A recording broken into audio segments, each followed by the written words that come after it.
বৈশ্বিক উষ্ণতার কারণে চরম আবহাওয়া বিরাজ করছে বাংলাদেশে। এখন তাপমাত্রা সীমাহীন পর্যায়ে। জাতিসংঘ বলছে ভৌগোলিক অস্তিত্ব সংকটে বাংলাদেশ। দর্শক মণ্ডলী, আপনারা দেখছেন আমার সামনে পিছনে আবহাওয়া পরিবর্তনের মূল কারণ বাংলাদেশে তারিখে করেছে প্রচন্ড মানুষ। এর অতিরিক্ত তাপে আমরা পরিশ্রান্ত, ক্লান্ত, অবসর। কিছুই করার নেই আমাদের করার অনেক কিছু আছে। আমরা কদিন আগে ডিভাইডারের গাছগুলো কেটে দিয়েছি, ছায়া হারিয়েছি, বাতাস হারিয়েছি, তাপমাত্রা বাড়িয়েছি। কেন করলাম?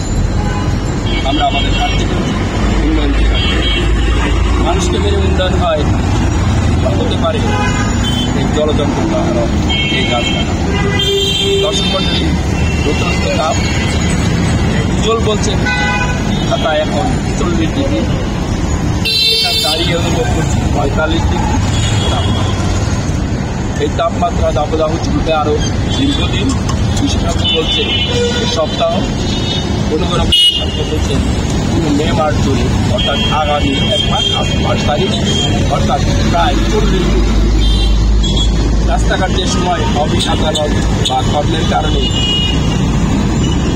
শূন্য থাকতো, সেই রাস্তাঘাট এখন ফাঁকা শুধু রৌদ্রে আর তাপদাহের কারণে। শিক্ষা প্রতিষ্ঠান বন্ধ, সরকারিভাবে ঘোষণা করে বন্ধ করা হয়েছে। আগামী 7 দিন আরও বর্জন করা হবে। ধারণা করা হচ্ছে এই তাপমাত্রা কেন করলাম এই পরিবেশকে দূষণ। আমার আশেপাশে দেখেন প্রতিটা বিল্ডিং গাছের তাপমাত্রা, গাড়ির এসি, ঘরের এসি, তাপমাত্রা বাইরে চলিয়েছে, তাপমাত্রা আরো বাড়ে। এই যে বাড়া তাপমাত্রা, এর প্রতি কারণ হচ্ছে মানুষের অসুস্থতা, মানুষের মৃত্যু। গত কয়েকদিন 8 জনের উপর মারা গেছে স্ট্রোক। হয়তো আরও চলমান থাকবে, আল্লাহ না করে সবথেকে আরো বাড়তে থাকবে। আমরা কিছুই করতে পারবো না, তাকিয়ে থাকা পরিশ্রমটা মানুষ এদিক ওদিক চলছে।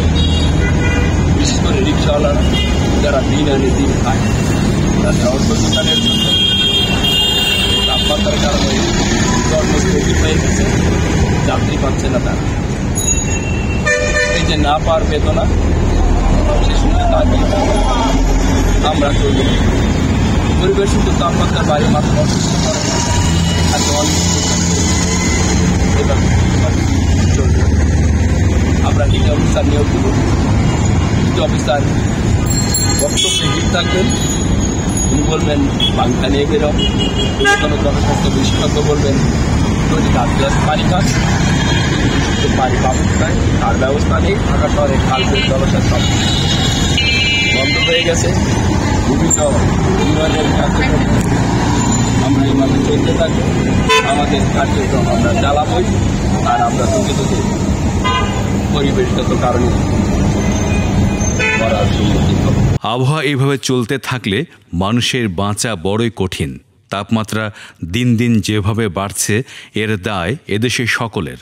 আমরা গাছ কেটে জলাশয় ভরাট করে জলবায়ুকে করেছি উষ্ণ থেকে উষ্ণতর। আমাদের কোনো কার্যকলাপই চলছে না পরিবেশ বান্ধব। যখন তখন প্রয়োজনে অপ্রয়োজনে গাছ কাটছি, খাল ভরছি, বড় বড় দালান নির্মাণ করছি পরিবেশের তোয়াক্কা না করে। গাছ কাটা এটা তো ক্ষতিকার, আমরা তো এটাও মানি না। এটা কাটে আর একটা কাটলে লাগায় না, লাগাইলে জিনিসটা উঠছে না। গাছ কাটার ক্ষতিকে জিনিসটা উঠছে। সারা পৃথিবীতেই যেন জলবায়ুর একটা পরিবর্তন, যেটার এফেক্ট বাংলাদেশে হয়েছে, তবে আমাদের এখানে খুব বেশি হয়েছে মনে হচ্ছে। কারণ গ্রামে আমি ওই কিছুটাই শুনলাম, আশুগঞ্জে নাকি গ্রামে আগে প্রচুর গাছপালা ছিল, সেখানে গাছপালা কেটে মানুষ বিভিন্ন রকম ফার্মিং করতেছে। যে ধানগুলো ইকোবেস না, ইকোবেস ফার্মিং না হওয়ার কারণে সেই গ্রামেও এখন চলা মাত্র। ঢাকা শহরে আমরা যেটা ফিল করতেছি, সেটা হলো আমার কাছে মনে হয় প্রধান কারণটাই হলো ঢাকা শহরে প্রচুর গাছ দরকার ছিল, গাছপালা নাই। আর প্রচুর পরিমাণে ট্রাফিক বেড়ে গেছে। আর আর যেটা হয় আর কি যে এই যে ডোরডুবেটের প্রচুর গাছ ছিল, কয়েক মাস আগে আমরা কেটে ফেললাম উন্নয়নের নাম করে, তাতে কি আমরা উন্নয়ন দেখাতে গিয়ে আমরা কি ক্ষতিটা করলাম? হ্যাঁ, ক্ষতি নিশ্চয়ই হচ্ছে, গাছ কাটাটাই তো ক্ষতি। এই যে গরমটা, এই গরমের প্রধান কারণই হলো প্ল্যান অনুযায়ী নির্মাণ কাজ না করা। 1 নম্বর জলবায়ু উষ্ণতা বাড়া, এবং আমরা পরিবেশগত দিক থেকে অনেক পিছিয়ে আছি। আমরা গাছপালা কেটে ফেলছি এবং আমরা পরিবেশকে রক্ষা করার জন্য তেমন কোনো উদ্যোগ দিচ্ছি না। সকলকে ধন্যবাদ। আমরা এইগুলো যদি দিকে নজর দিই তাহলে আমরা জলবায়ু এই ধরনের পরিবর্তন ফেস করতে হবে না। স্কুল, কলেজ বা শিক্ষা প্রতিষ্ঠান সরকারি ঘোষণায় বন্ধ বা কোনোটা চলছে অনলাইন পদ্ধতিতে। কিন্তু এইভাবে কতদিন? গরম এতটাই অসহনীয় যে পথে ঘাটে মানুষের চলাচল সীমিত। দোকানপাটে কেনাকাটা করতে ক্রেতা আসছে না। এমনকি যা দিয়ে মানুষ তৃষ্ণা নিবারণ করবে, পানি বা আইসক্রিম, ক্রেতাও নেই দোকানে। ওরকম আগের মতো নাই, যেভাবে চলার কথা ওভাবে চলে না। মানুষ কি গরমে কোনো কিছু খাচ্ছে না? খাচ্ছে, তরমুজ, এখন যেই গরম ওই পজিশন যেরকম বৃদ্ধি হওয়ার কথা এরকম হইতেছে। গরমের জন্য মানুষ রাস্তায় বেরোয় না বেশি, এই জন্য আর কি মানে পানিটা খুব কম চলে। আর মানুষ যারাই হাঁটতেছে 1-2 করে পানি নিয়ে বেসতেছি। গরমের লাগে লোক আসতে পারে না, লোক আইলে তো কথা কিনা কিনবে, গরমের লাগে লোক আসতে পারে, লোক আসতো তাহলে তো দুনিয়া গেছে, লোক নাই।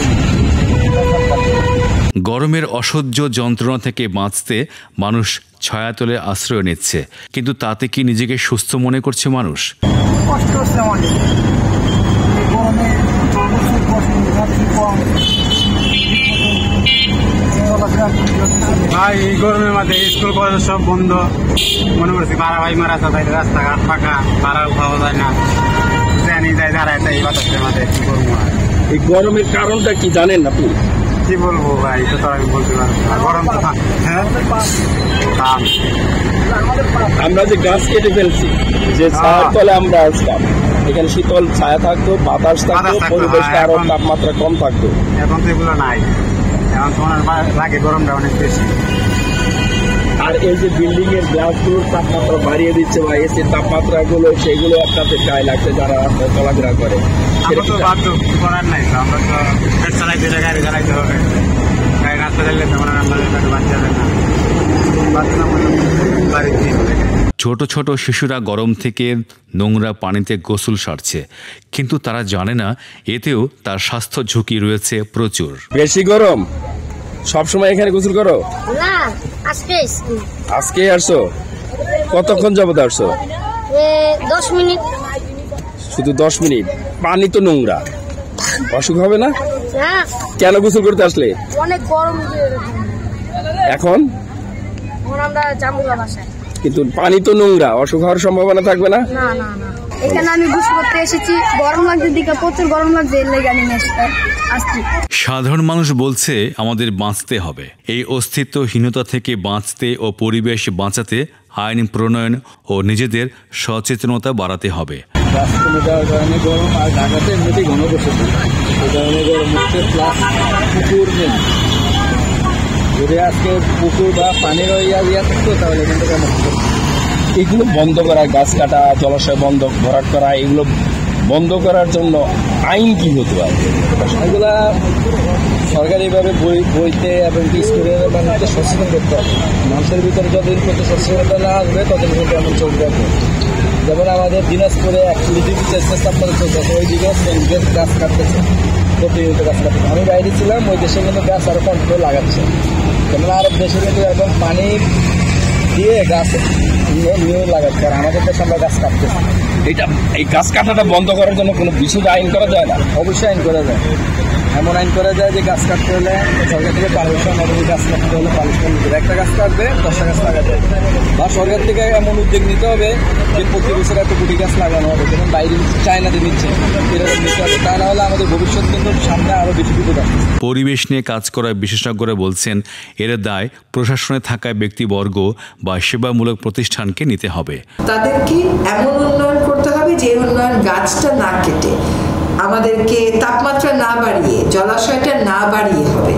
আপনি 1000টা বাড়ি বানাতে পারবেন, কিন্তু আপনি 1000টা বন সৃষ্টি করতে পারবেন না, 1000টা খাল সৃষ্টি করতে পারবেন না। ফলে জনগণের পর্যায়েও ঢাকা শহরের সকলেরই একটা করে প্লট থাকতে হবে।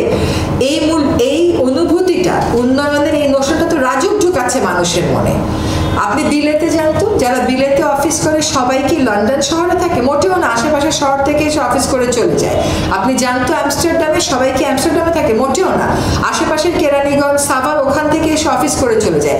আমরা তো কেরানীগঞ্জ, সাভার, গাজীপুর এগুলো ভূমিদস্যুদের হাতে তুলে দিয়েছি। তারা লুটপাট করে সমানে ওখানে বালু ফেলে রেখেছে জলাশয়গুলোতে, কৃষি জমিগুলোতে। এই যে বালুগুলো ফেলেছে, আপনি বলেন তো বেসরকারি কয়টা হাউজিং প্রকল্পের মানুষ বসবাস করে? বেশিরভাগই তো বালু ফেলে জমি দখল করেছে ভূমিদস্যুতা। যেহেতু একসময় জমির দাম বাড়বে, এগুলো হচ্ছে ভবিষ্যতের জন্য তারা ইনভেস্টমেন্ট করে রেখেছে, এবং সেগুলো তো রাজুকের দুর্নীতির কারণে, অদক্ষতার কারণে, উদ্যোগহীনতার কারণেই হচ্ছে। আমাদেরকে উন্নয়নের ধারণাটাই নতুন করে করতে হবে। আমরা যখন ছোট ছিলাম, এই হাঁসফাঁস গরমে, অস্থির গরমে, অস্তিত্বহীনতার সংকটে আমরা কিন্তু ভুগিনি। আজকে অনেক বড় বড় দালান হচ্ছে, দালানের ডিজাইন কেমন হবে? এসির প্রয়োজন না হলে মানুষ চালাবে না, কেমন করে স্বাভাবিক পর্যায়ে মানুষ চলবে? আমি 3টা ইউনিভার্সিটিতে পড়াই, সকাল 10টাতে গেলেও ওখানে বাতি জ্বালানো থাকে, বিকেল 3টাতে গেলেও বাতি জ্বালানো থাকে। কেন বিল্ডিং এর ডিজাইন ওরকম হবে যে দিনের বেলা আমাদেরকে বাতি জ্বালিয়ে কাজ করতে হবে?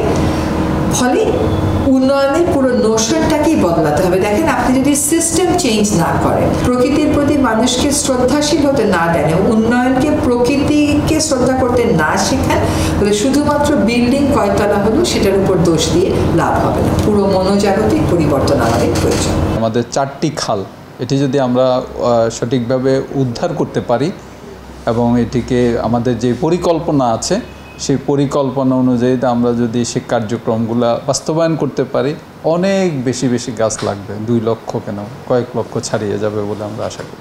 দায় যার হোক, এর মধ্যে হিট স্ট্রোকে মারা গেছে বেশ কিছু মানুষ। এই অবস্থা চললে সামনে হয়তো আরও বিপদ ঘটতে পারে। আবহাওয়া বলছে এই অসহনীয় তাপমাত্রা চলবে আরও বেশ কিছুদিন।